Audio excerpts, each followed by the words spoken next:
2 more stories, and I'm done with the whole Bible thing. I can't wait.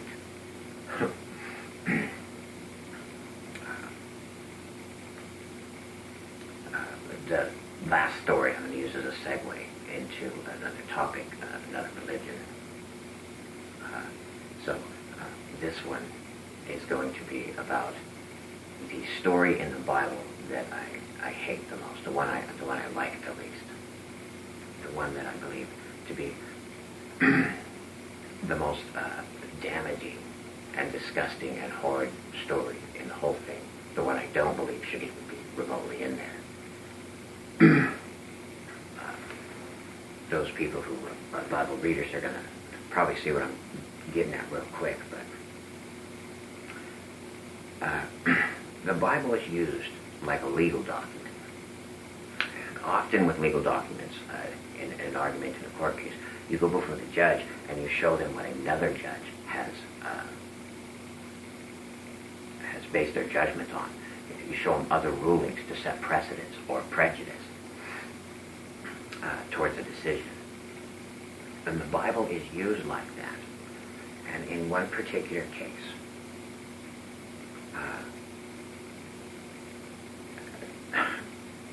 it is used in an absolutely wretched fashion. The story that I like the least in the Bible, the one that I believe is actually based on a real person and real events, but has been twisted to the worst possible degree, is the story of Lot. For those of you who don't know, the story of Lot goes like this. Lot is the most righteous man in all of Sodom and Gomorrah. And righteousness is important because in a society where a man is not considered righteous, nobody works with him, nobody deals with him, nobody trusts him, and he loses his power as head of household, he loses his control in that society.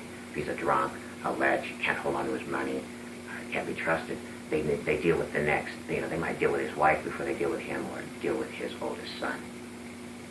And so he, is kind of pushed aside. So you can't let that happen if you want to be in control of the family. Well, Lot has this position and claims to be the most righteous man in all of Sodom and Gomorrah. And God sends angels to him to tell him to leave town. And he says, don't look back during the destruction because you'll turn to salt. On his way out of town, his wife looks back and is turned to salt. Him and his daughters, they go out to the desert and they get in this cave, and the daughters believe that it's the end of the world, they're the last people on earth. So they need to get dad drunk and seduce him, and they get pregnant. And end up raising this kid, right? Now, the truth of that story is that that's not at all what happened. What happened is, back in those days, it was common for a woman to have her hymen checked before marriage, because men only wanted virgins, because they were incredibly insecure and didn't want to have to compete with somebody else that had been there, basically. But and when these two people that actually came to check for viability of marriage and intact hymen, when they found out that the hymen wasn't intact, of course the mom freaked out, and in the process Lot killed her. We see this in our society in a lot of ways. A while back, some guy stole a 16-year-old girl, killed her family, and tried to hide up in Idaho, and the FBI killed him. So this isn't out of reach for any means. Now, of course, Lot then takes his daughters out to the desert where he isolates them. Basically, Lot is a drunk man who is also a pedophile and a baby raper. So, I mean, he's an incestuous pedophile. So, and that's what actually happened. What is worse is the way that the story is now used. Now, in domestic abuse situations, the perpetrator almost never admits fault. Okay? That's one of the problems. admitting guilt and taking responsibility for their actions actually helps in the healing process for the victim. And so here we have a situation where, for Lot, it's the angel's fault they had to leave town. It's God's fault mom is dead, and it's the daughter's fault that they ended up with dad's baby, and because they're just little sluts and whores. And Lot is still the most righteous man in all Sodom and Gomorrah. Now, the way that this is used to set prejudice or precedence in the Bible is that the story, as it's given, actually kind of starts an idea in a girl's head when she's very young. How many times in history do you think that a man has been caught doing such a thing and the mom blamed the daughter? She's jealous of the daughter, blamed the daughter. She must have seduced him because he's such a good man, you know. How many times do you think that's happened? I'm sure we couldn't count that high. Now, and it's because prejudice has been set in a type of legal fashion and a psychological fashion.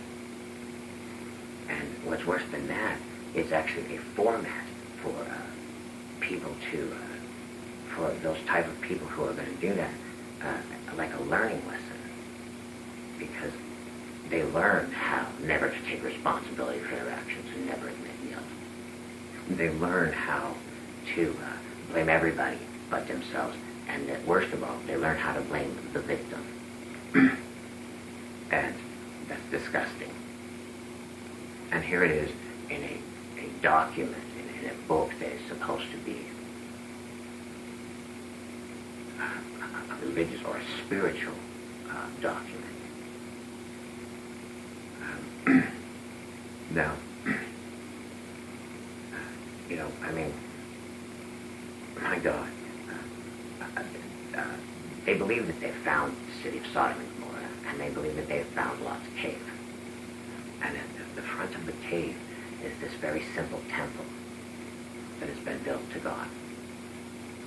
Now, I can't imagine the therapy bill. These poor girls have been raped by their father. They've been forced to have this kid. Their mother has been murdered. And then this natural disaster happens that wipes away the town, and their lucky dumbass father manages to escape the whole thing with them. He then says God saved them, and then they are forced to build a temple to worship the God that saved them, so he could continue to rape them. Ouch. That's kind of a bitch, right? So, you know, how does a therapist go about untangling that mess without just making it worse? I don't know, you know, how horrible of a person you have to be to do that kind of thing. But it really bothers me from the head of household, patriarchal, holier-than-thou kind of situation where here Lot is, he gets to proclaim being the most righteous man, so righteous that even angels come to visit him. And the truth is, he's just a piece of crap, you know, drunk, dirty old, you know, incestuous pervert. And this is held against women in a story in a spiritual, or what's supposed to be a spiritual document. So yeah, again, women get the short end of the stick. And the imbalance that feeds evil, its negative energy, wins again. I really can't wait until this topic is over.